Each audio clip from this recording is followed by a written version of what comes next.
Since 2017, the Italian Wine Podcast has exploded, recently hitting 6 million listens. Support us by buying a copy of Italian Wine Unplugged 2.0 or making a small donation. In return, we'll give you the chance to nominate a guest and even win lunch with Stevie Kim and Professor Attilio Scienza. Find out more at italianwinepodcast.com. Chin chin!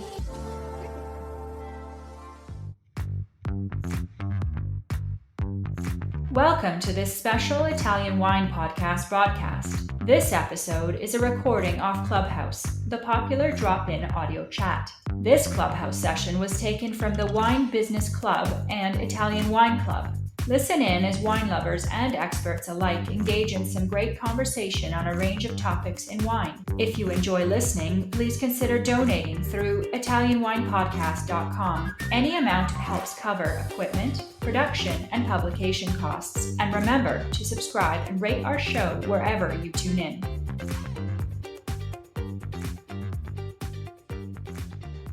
Hello, everybody. Welcome to another series of Clubhouse Ambassadors Corner. So for today, we don't have a lot of people in the room right now, but remember that this conversation is recorded and we put it up on our Italian Wine Podcast every Thursday at 8 a.m. Italian time zone. So right now, we've got our guest from the VIA community. We have Jessica van der Schee. Hi, Jessica. Hello, how are you? All good, all good. So I will be first introducing you and then I'll ask you a couple of questions, okay? So Jess is a WSET certified educator. She is a WSET diploma holder and winner of the Lustau Sherry Trophy for her top performance in the fortified wine module of the WSET diploma. She coordinates the Bernard-Massard Wine Academy, a WSET app affiliated with Luxembourg's largest private winery, Bernard-Massard, where she teaches WSET classes and master classes. So Jess is an Italian wine ambassador for Vinitaly International. She helps source Italian wines for Bernard-Massard's portfolio of international wines and judged the 5-star wines competition in 2023. She's also a Valpolicella Wine Specialist and a French wine scholar with the Wine Scholar Guild, a top scorer in 2020 as one of the few people to score 100% on the FWS exam. Wow, that's amazing. Congratulations. Prior to working in wine, Jess was a corporate M&A lawyer and worked in London, Shanghai, and Zurich. So yes, I've been wanting to ask you this. So you're an American, right? Why are you based in Switzerland? Sorry, I'm an American, but I lived in London for a very long time, like 16 years, and now I'm based in Luxembourg. So I've moved around. Oh, okay. So why did you suddenly turn into wine from a corporate lawyer? That's a good question. I started taking WSET classes in London a long time ago, back in 2012, to learn about how to order wines on wine lists. Because sometimes as a lawyer, I'd be out with clients and I'd have to order wines for dinner and I just would be terrified. So I got into WSET and I just kept going and I loved it. And I thought this is way more fun than lawyering. So I changed careers. Okay, so you got bitten by, they say, getting bitten by the wine bug, something like that. Exactly, that's right. Oh, wow, that's a really nice story. So, before we begin, I would like to ask you, why did you select Borgogno and Carranco as your favorite producers? I love wines from Piemonte and Mount Etna. They're some of my favorite regions, and both of these wineries produce very delicious wines that show a sense of place, and I think they're quite iconic wineries for their respective regions. What are the learning objectives that we should be expecting from this interview? We should learn a deeper understanding of the history of Barolo because Borgogno is one of the wineries that played a fundamental role in the history. And we'll also learn about processes and reasons that led Borgogno to invest in a new and unique territory like Mount Etna. And we'll also discuss the points of connection between two regions that are very geographically distant, but also so close. Okay, so I know that you will be interviewing two people for today's Clubhouse interview. So one is from Borgogno and one is from Carranco. So before I ask you more about it, tell me, how did you discover their wines? So I was tasked with expanding my company's Italian wine portfolio, and I was looking for an Etna wine that wasn't already imported into Luxembourg. I was actually on my way back from the Sicilia Doc Gita last year, and I had 3 hours at Rome airport. So I sat at Italy, as one does, eating pasta and trying the wines by the glass. And I had a glass of the Carranco Etna Rosso, and I loved it. So I emailed Carranco, and they passed my details on to the 100 Vini team. And then I was very thrilled to find out that Borgogno was also looking for a Luxembourg partner. So we import both estates into Luxembourg. Okay, so just to clarify for the audience, so we've got Luca and Andrea.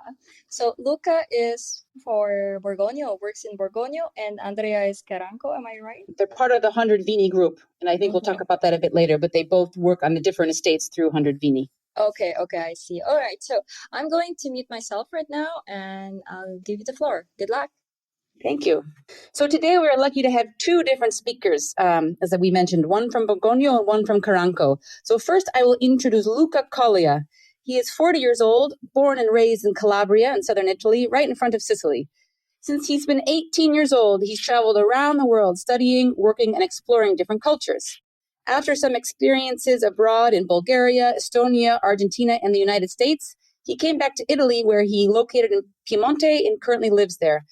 He's been working in the wine and spirits industry for 14 years, and since 2019, he's been in charge of the export business development for 100 Vini, which has a great portfolio of Italian wines. He has a big passion for soccer, playing since childhood, and although he's already visited more than 50 nations, he loves traveling and introducing Italian wines and their biodiversity to people all over the world. Andrea Graneris is 30 years old, a younger one, born and raised in Piemonte, a few kilometers from the Langhe.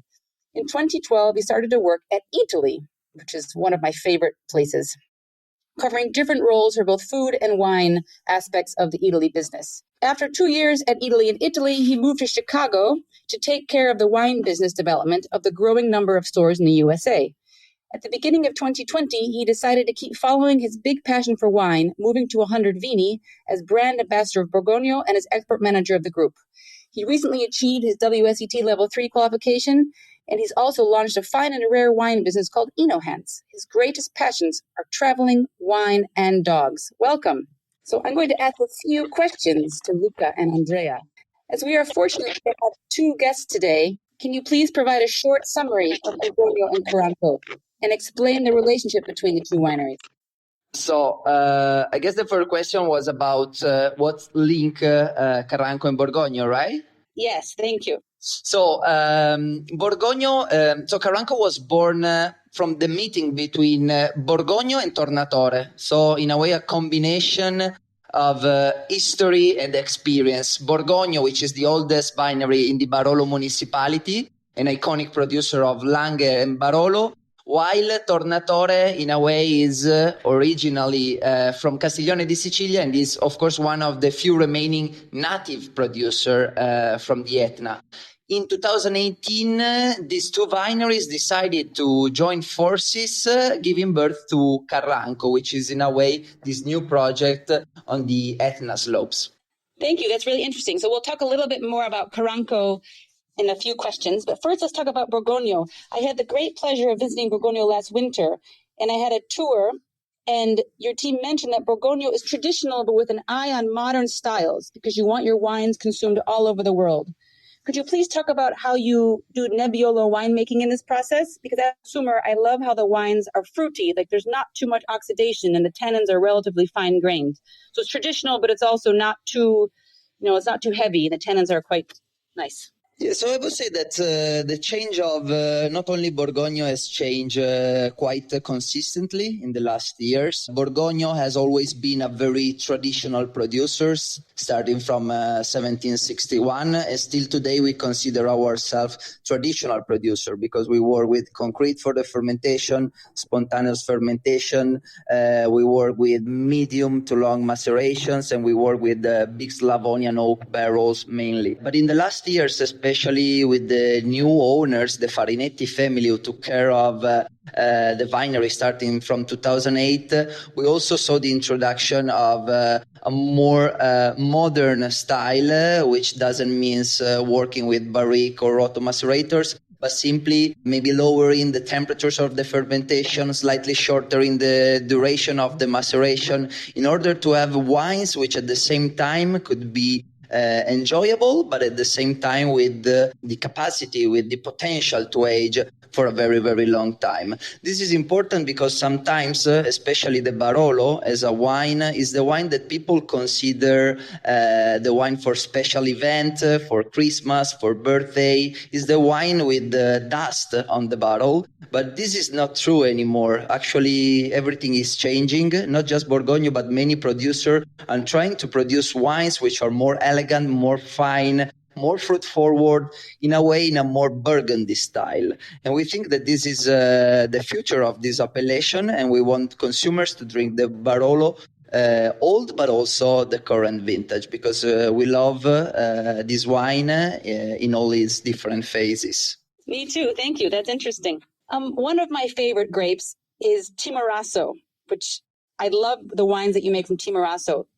So how did you get involved in cultivating this variety? So Timorasso is probably one of our biggest project right now. We are investing a lot on this variety, and we are proud to be the first Barolo producer who started to invest in this variety. Everything started actually in 2012, because in 2012 we were looking for the white Barolo, and that's why we decided to plant a couple hectares of Riesling, and we started to make our Lange Riesling, the very first white wine in our history. But a few years later we understood that we couldn't make a white Barolo working with an international variety like the Riesling. That's why keep looking around. Back in 2015, we met Bernard-Massard, that, as you know, Jessica, is the father of the Timorasso, the most important producer, and in a way, the person who saved this variety from the extinction back in the 1987. And when we met Walter, we immediately understood the potential of this variety, and we decided to invest in Timorasso. Purchasing 3 hectares back in 2015, and last year we bought additional 4 hectares. So right now we have reached a total of 7 hectares, but the production is still quite small, because Timorasso is not a really easy variety to work with. Very sensitive to diseases, very low yield per hectare, and these are probably the reason why this variety was so close to the extinction. But all the characteristics which are into this variety, so the complexity, the aging potential, really made us understood how important it could be for Piemonte, and that's why we are investing so much on this variety. To give you an example, to explain also to the listener how we consider this variety, we try sometimes to compare Italy to another very famous wine country, which is France. And when we do that, we can say that Tuscany, in a way, is Bordeaux. So if we look at Tuscany, we have these big wineries, as well as there are big chateaux in Bordeaux, but also, of course, the approach to the wines is similar, no? Bordeaux varieties, of course, in Bordeaux, but also in Tuscany, especially in the Bulgari area. And instead, if we look at France for Piemonte, we can say that Piemonte is Burgundy. And if our Nebbiolo is their Pinot Noir, today we have our Chardonnay, and it's called Timorasso. The name of the appellation instead is Dertona, which is the Roman name of the city of Tortona. So there is a very interesting equation when we try to compare Barolo and Dertona, because we can say that Nebbiolo stay at Barolo, just like Timorasso stay at Dertona. That's a great story. I love it.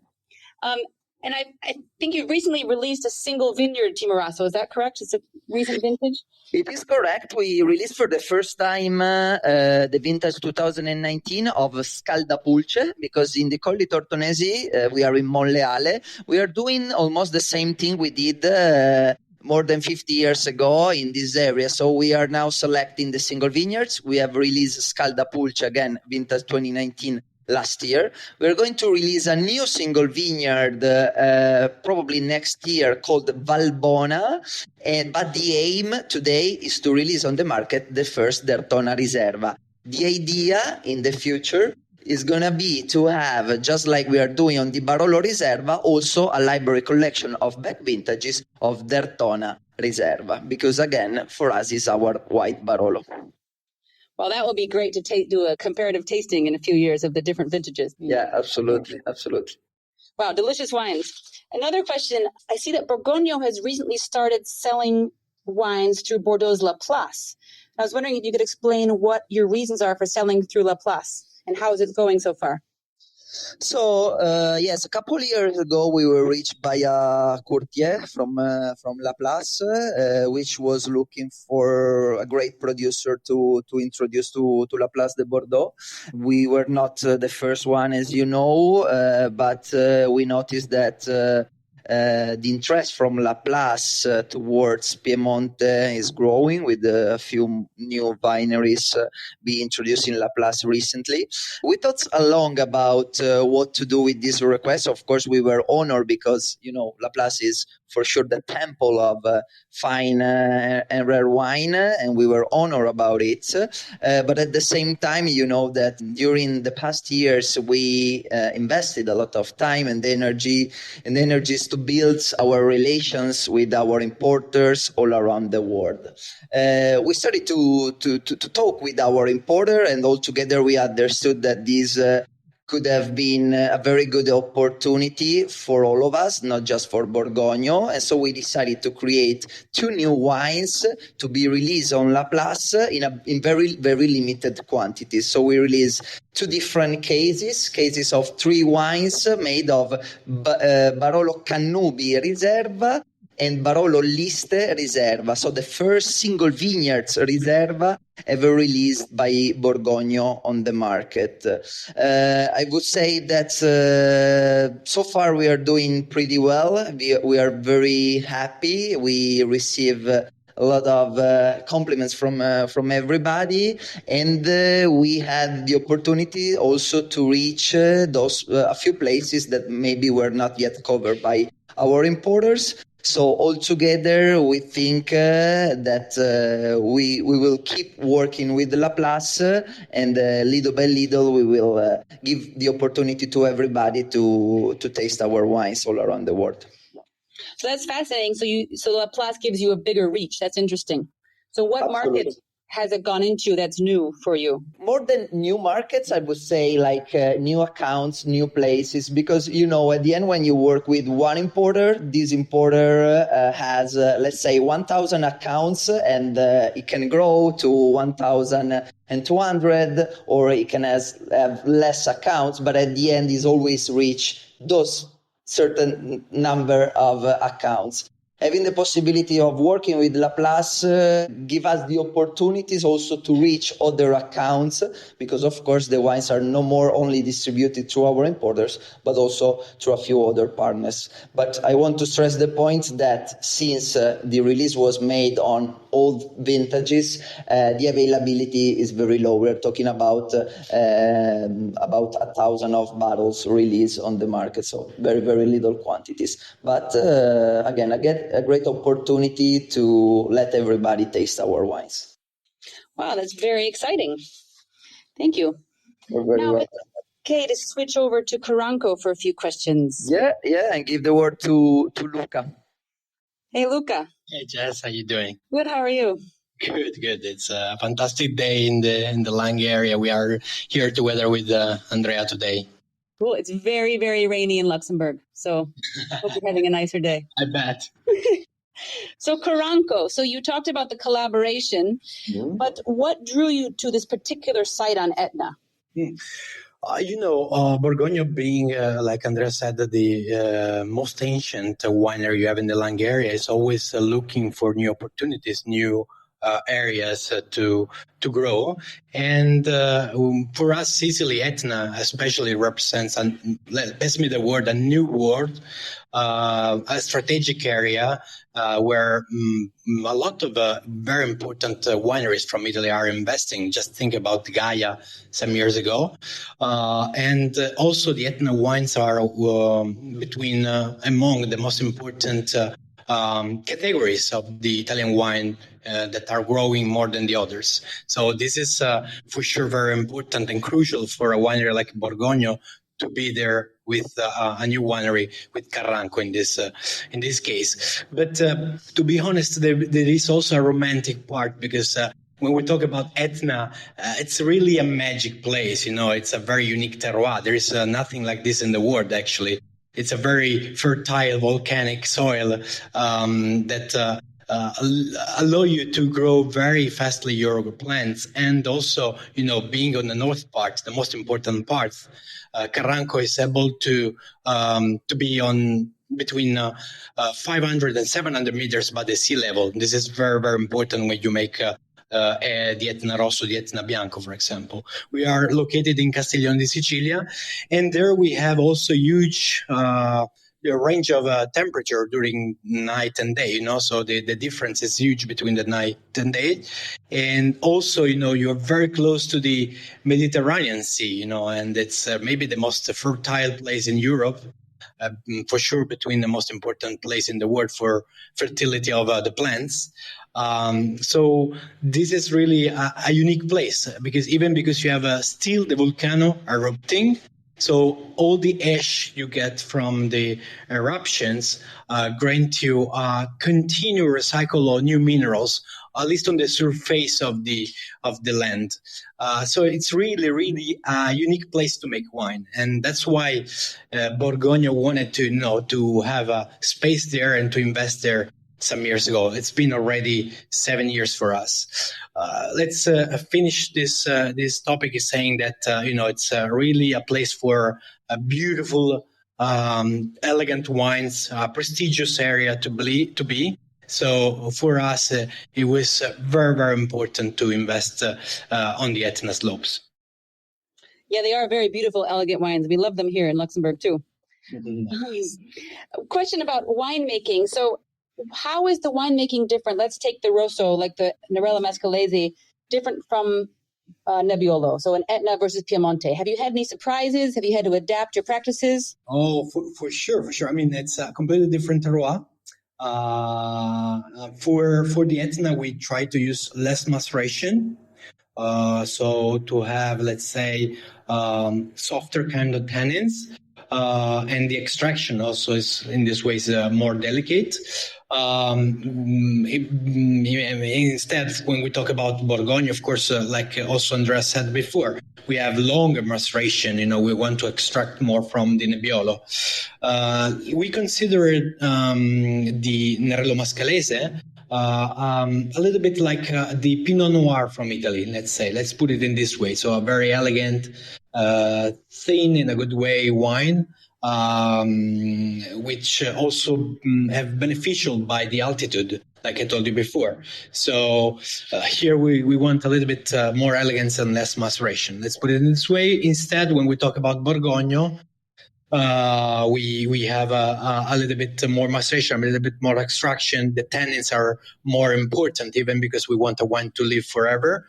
And also, when we talk about the differences, also the oak, for sure. When we make Carranco wines, there is less use of oak. We never use barrique, but always big oaks. But when we produce in Sicily, we let's say we do less time into the oak than compared to Borgogno, so to the Langhe area. Interesting. So that leads me on to my next question, is that you make 3 different Etna Rosso wines. And I'm wondering if you could explain a bit about the different winemaking approaches to the 3. Sure. So for sure, we do the classic Etna Rosso. So this is fermented in concrete with controlled temperature without any maceration in this case. And then it stays 12 months, 1 year in big Slavonian oak. This is more or less the way we do it. In this way, we have a fresh kind of wine, very enjoyable from the first sip. For sure, you can age it, but it's also good to drink it even during the year of the winemaking. Then we have the Etna Rosso Carranco, which is the single vineyard that we selected once we arrived on the Etna slopes. And this is also with a controlled temperature into the concrete. But then it does 25 days, more or less, it depends on the vintage, of course, of a technique which is typical from Piedmont, actually. It's called submerged cap, cappello sommerso. So to extract a little bit more from the grapes, and let's say have also a 20% of oak cluster technique for this wine. So in a kind of French style way to make it, and then to finish 12 months, a little bit like the first one in big Slavonian oak. And then to finish, we have the RV. It's a kind of protest, let's say, even if it is not specifically. It's RV means Riserva, but just for us, because it's not legally a Riserva. And 50% of it, of the Nerello Mascalese, is in temperature which is controlled in concrete. And then the other 50% is all cluster technique. After 2 months, those two wines are blended together into concrete, and they stay again between 12 to 18 months in big Slavonian oak. It depends, of course, on the vintage, because sometimes you have a hot vintages, so you want to keep it a little bit less, and so on. So this is more or less the difference between the three that we make as reds. Wine to Wine Business Forum. Everything you need to get ahead in the world of wine. Supersize your business network. Share business ideas with the biggest voices in the industry. Join us in Verona on November 13 to 14, 2023. Tickets available now at winetowine.net. That's interesting, and I got to try the three with you. Yeah, and I did taste more structure in the RV, definitely. Yeah, for sure. It's more structure. Is the one we want to have it for many years. I heard Andrea was talking about Timorasso, which is a long potential wine to age, and it's the same here with the RV, but also for the cru.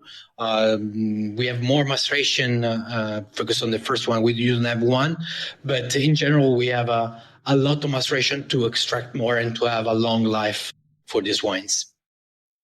So what was the first vintage of the RV? Have you had some years on it to taste? Yeah, 2019 we started. We released it last year, actually.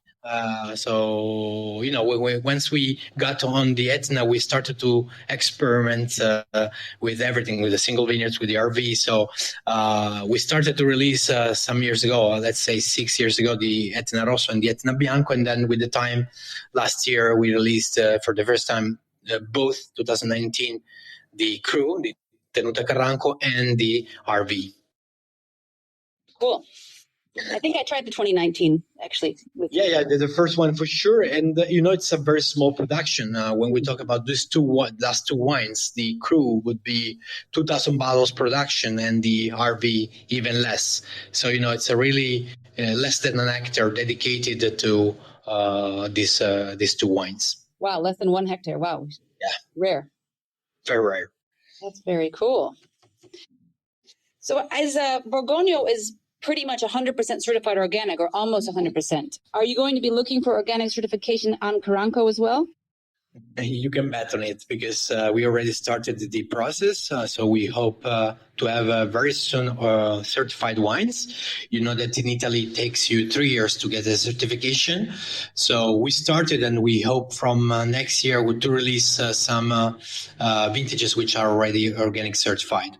I must say it's not easy because it's not just in Sicily, everywhere actually. It's becoming very warm and hotter than it used to be, for sure. So you have to be very careful, because when you have an organic path into the vineyards, and when you start to do everything natural, let's say, you have to be completely 100% in control of the vineyards. So to spend more time into the vineyards, to hope not to have a hailstorm of whatever the weather is giving us in the last months, years.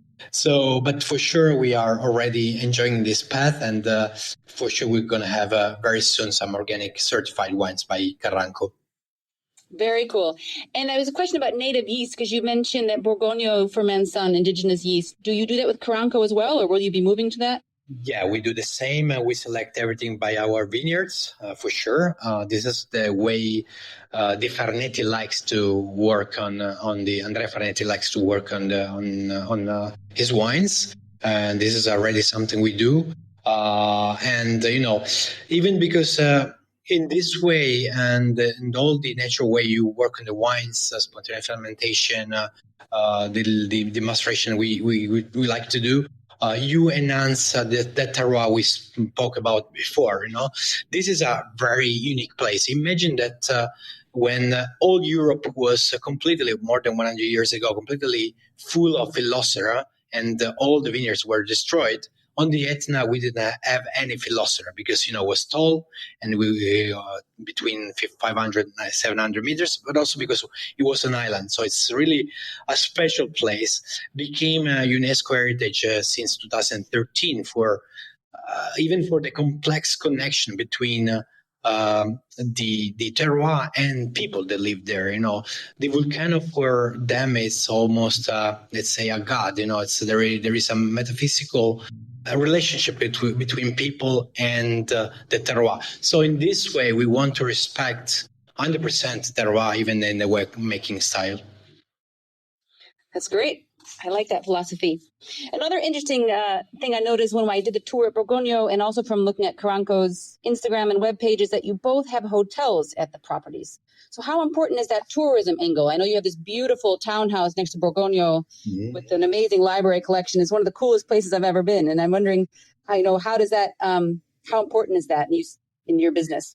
Well, this is super important because we can talk a lot about the wines, about how we make them, about the terroir, but it's very important for people, for our partners, for our clients to come and touch with their hands, to see with their eyes, because this makes the difference. So for us, it's super, super important. For Borgogno, I'll tell you a little secret.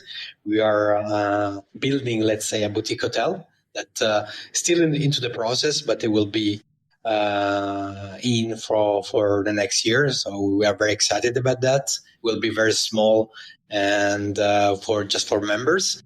And in Carranco, we already have actually Palmento, which was the place where they used to make the wines, where there is also the cellar. But at the same time, you have like a little house, let's say. And now we transformed it in a bed and breakfast, more or less, with a swimming pool, with a tennis field. We have also there are 7 apartments, more or less, apartments, call it as you prefer. There are hybrid. But this is super, super important because, again, people, they want to see, they want to touch with their hands, they want to discover, they want to get into the winemaking process. And this is very important because just 10 meters by the cellar, you have the place where you're sleeping.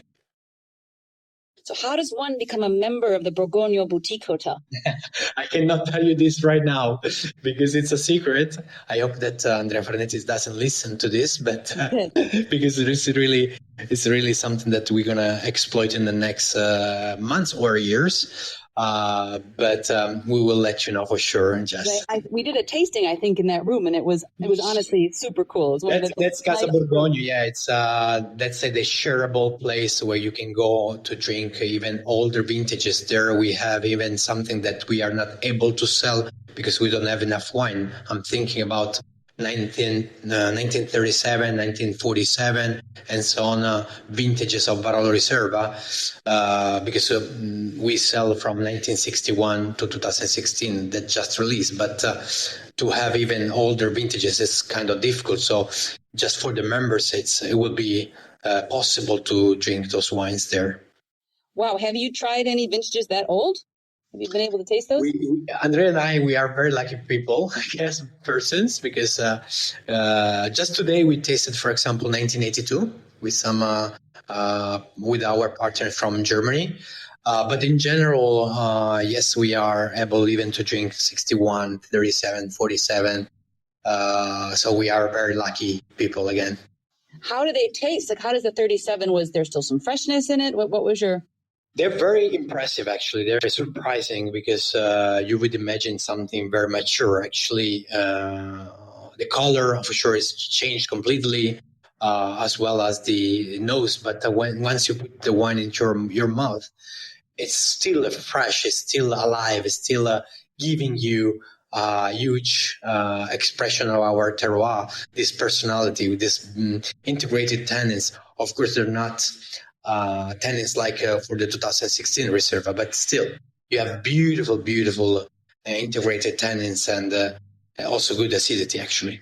At the same time, I think it will be interesting to see how in the future these new vintages of Barolo will develop.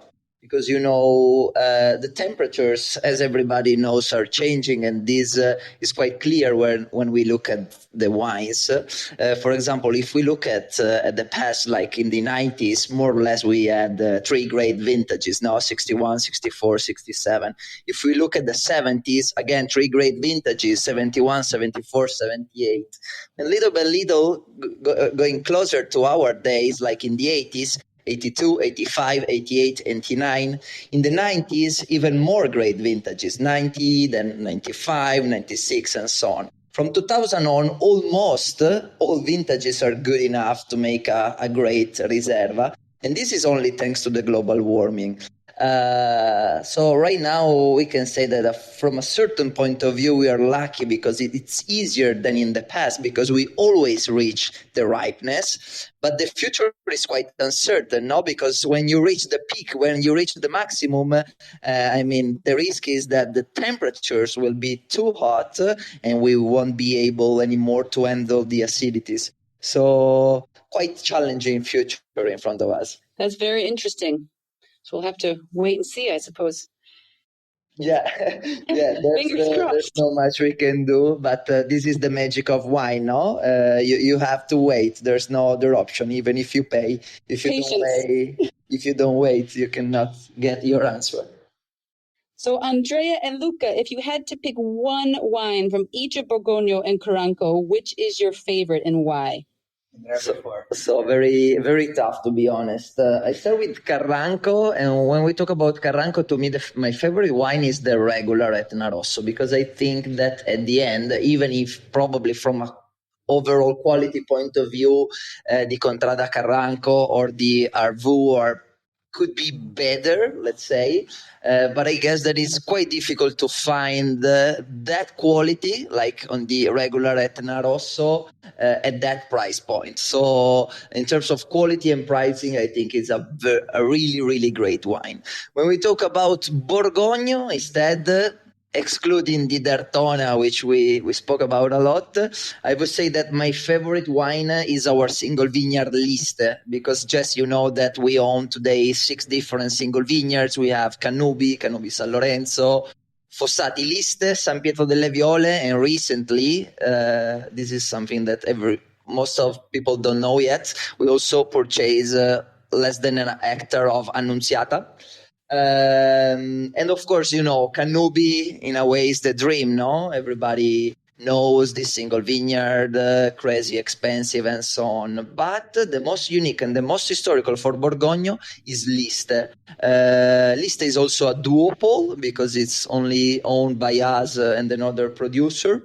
And is unique because you know that in the last 30, 20 years, a lot of producers decided to cut all the forests, all the trees around the area to plant more Nebbiolo. Of course, today is not possible anymore. But all these changes in the environment change also the ability of these trees to lower the temperatures. Liste, in fact, grows in between 2 forests, 2 woods. One of them is called the Wood of Truffle. And thanks to this, we have like wood crossing the vineyards from a side to the other, lowering the average temperature that we have during the year by 2 to 3 degrees less. Thanks to this, we have a better polyphenolic concentration in the skin of the grapes, which are thicker, again, richer in polyphenols. And thanks to this, we can reach very, very long maceration. We can reach sometimes 40, 45, sometimes 60 days of maceration. And this is the secret of this wine, and of course also of the Riserva, because our Barolo Riserva is made 60% using single vineyard Liste. That's fascinating. So you're in the global warming discussion, you do have some land that is more resilient in a sense because of the forests. That's interesting. Yeah, for sure, the forest is helping us. Then another big discussion in the future, I guess, is going to be about the exposures, no? Because everybody was looking in the past for the best southeast facing hills, but when the temperatures keep increasing this much, the risk of being too well exposed to south is behind the corner, no? So Cannubi, for example, which is perfectly well exposed, during the warmest days reach very crazy temperatures. But I would say that the biggest challenge today is not just the temperatures, but also the lack of water, because you know that here we cannot irrigate. We have to work with the water coming from the sky. But when you have to face vintages like the 2022, so you have plenty of months without water, the risk of losing the job of a life, it's behind the corner. Luca, I give you the phone for... Yeah, Luca speaking now. Can you hear me, Jess? Yes, your favorite wines. All right, sure. When we talk about South, you know that I'm very sensitive because I was born in front of, like you said before, in front of the Etna. I was born in Calabria, so when I'm in my village in Calabria, going to visit my mother during summertime, I always see from my house the Etna. So it's very, very nice for me to talk about Carranco in general. But if I have to pick up just one wine, I will say the white Caricante. So the Etna Bianco from Carranco, because it's really made by alchemy.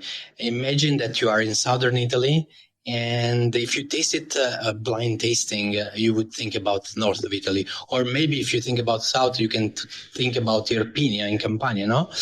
Why is so special? Why is so different from all the other wines from southern Italy as a white? Because it has a beautiful elegance. This elegance is given by this alkaline soil that we spoke before, but also by the altitude. You know, the altitude is crucial for this wine. So to have a white with such an elegance from that area is really, really interesting. And something that we'll discover in the next year, it will be the fact that there is a debate in Italy respect to the fact that if you can age the Caricante for so many years. I had the luck to taste some old vintages like 10 years, and they are perfect. They are very, very nice. So in the Carranco cellar, we make the Etna Bianco, the Caricante 100%, without any oak, just expressing the acidity, the elegance. So we hope, and I hope that in the future, I will have the pleasure and to share also with you, Jess, and the other guys that are listening, a beautiful Caricante, which for me is really a special wine. Instead, when we talk about Borgogno, I have a personal story to tell you. My favorite one will be always No Name, because I started to work for Borgogno around 5 years ago. And at that time, I knew very well Borgogno, but I didn't know about the No Name. And the No Name is my favorite wine. So one day I went to visit my brother in Bologna, and had to buy a wine to celebrate something we were celebrating together. I had a good budget. I went on a shelf, and I saw this label, and there was No Name, Etichetta di Protesta, label of protest. But I didn't know anything. So I chose it from the shelf without knowing that after a couple of years, I was enjoying the winery and selling this wine. So for me, it's a really, really a beautiful personal story, but also the wine is a beautiful wine. It's a very successful story. It's a beautiful wine that we introduce to all our clients in the world, like a baby Barolo. It's a story of resilience, but also of really intelligence and changing difficulties in a good opportunity, I would say. I also love that wine. Could you just explain to the other listeners the story of why it's called No Name and how it came to be? Sure. So in 2008, the Farnetti family bought the winery after some generation of Borgogno family and Bosques family.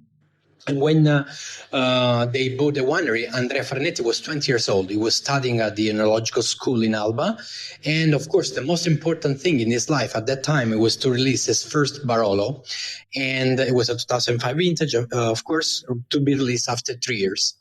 So being a small boutique winery, we are not able to bottle in one day the big Slavonian oak we own in our cellar. You saw some of them, Jess. Sometimes we can bottle 18,000 bottles, but what we do usually is to divide in 2 tanks and to do it in 2 days, 9,000 bottles one day and the rest in the second day. When you do like this, you have to present 2 samples to the commission that in Italy gives you the DOCG appellation for Barolo. So that's what we did that year. So we sent the first sample, they tasted, it was perfect, and they gave us the DOCG appellation. Then they taste the second bottle and they say, this is not typical. So it's going to be declassified from Barolo to Langhe Nebbiolo. At that time, it was a huge financial problem for someone that just bought the most ancient winery in Barolo that owns all the vineyards act to Barolo in Barolo village. So Andrea was 20 years old, very stubborn, and they went to his father and said, we have a problem. I have 9,000 bottles of Barolo bottles, but I cannot call them like this. And it's a problem, And the father, after a couple of drinks and wines, they said, this is not a problem. This is an opportunity. Let's call it no name, label of protest, etichetta di protesta, against all the bureaucracy we have in Italy. Because we like to be farmers, to make wines, not to make papers. In Italy, there is too much bureaucracy. Even if traveling that much, we are seeing that this is something that is common in all the countries.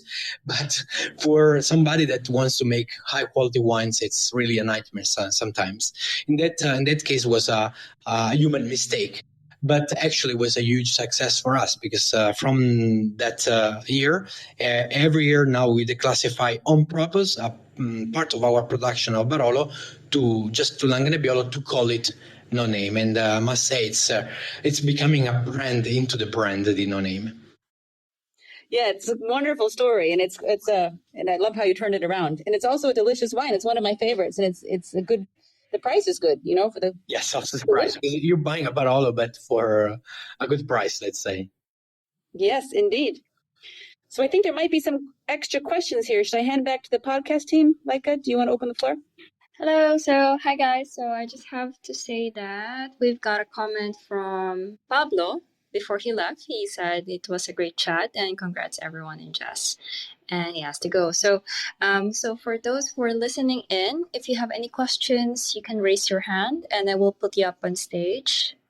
Okay, so no questions for now. So if you want to ask along the way, just write us here in the room chat and then I might probably read it, or you can send your questions at info@italianwinepodcast.com. I'll bring back the floor to you, Jess, because there are no questions. Okay, so we have a few more minutes then. We have, I think we have 9 more minutes. So we can talk about food and wine pairing, because that's always fun. Do you guys have favorite food and wines for your favorite wines? You know that our job is to travel and to visit different countries, and quite often when someone asks your perfect pairing, every producer starts speaking about the local food because, usually the wines from a place match perfectly with the food from the same place. But in recent years, we wanted to start thinking in another way, because we are selling our wines all around the world and we needed to find other food pairing. So, for example, for the Etna Rosso, something that I like to do because of the very smooth and soft tannins, especially during summer, which is, of course, not the typical period for drinking red wines. I also like to chill it a little bit, drink it as an aperitivo, but also with some salad, vegetables, for sure with some seafood. So it's very, very good pairing because I think that the salinity that is into the wine can really match well maybe seafood, especially with gel as well. So this is one of the pairing that I would suggest for the Etna Rosso to give, let's say, an alternative to the classic red wine pairing. While talking about Liste, of course, Liste needs something flavored, let's say, with an important flavor. Is a wine with very strong characters. So, of course, game, meat, maybe local from Piemonte, but not only. Last week, 2 weeks ago, I was in Japan. We tried Liste with an amazing Wagyu. It was just perfect, no? Because you have the fattiness given by this kind of meat, which is balanced by these tannins. Very, very interesting. And then, of course, Barolo, and I have to say it because the truffle season is starting, match perfectly with white truffle especially. So it's a pairing that nobody should miss. That sounds delicious. Now, what is the worst pairing you've had on your travels? Because I know you eat it with local foods. Is there anything that has gone with the Barolo that's been really awful? So after Japan, I visited Korea, and Korea is they have super spicy food. And as you know, as wine educator, when you have a spiciness, it's pretty tough to match the wines with this kind of food. Quite often, even if you have strong flavors in the wine, the risk is to have your palate completely covered by this hot, spicy sensation.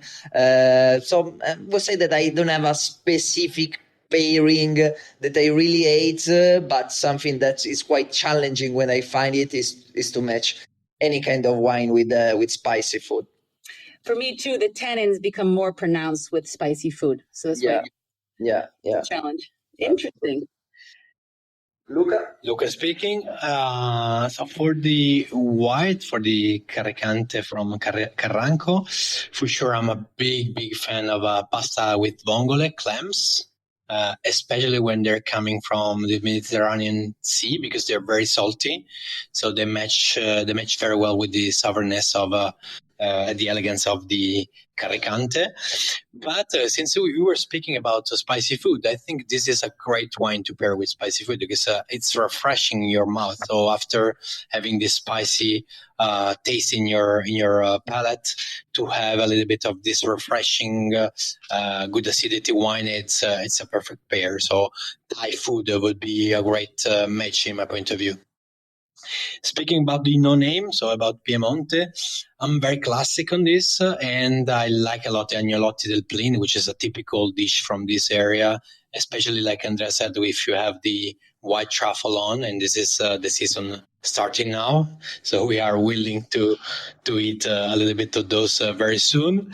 And for sure, I always think that Nebbiolo goes also well on its own. It's such an elegant wine that when I want to treat myself, maybe with my girlfriend on the couch Friday night, after a long week, we just get a bottle of no-name or Barolo, whatever, and we have dark chocolate with us. That's it. Very simple. It's a really nice pair. That sounds delicious. I'm getting hungry for dinner. Well, thank you very much. I don't have any more questions, and that was really interesting. Thank you for your time. Thank you very much, Jess. Grazie, Jessica. Thank you. Yes, so we are done. And so thank you so much, guys, for being here. For next week, we are still working on the next Clubhouse Ambassadors Corner, but we will let you know on our channels, on our Instagram and our Facebook, Twitter. So there you have it. Thanks, guys. Thank you very much. Bye.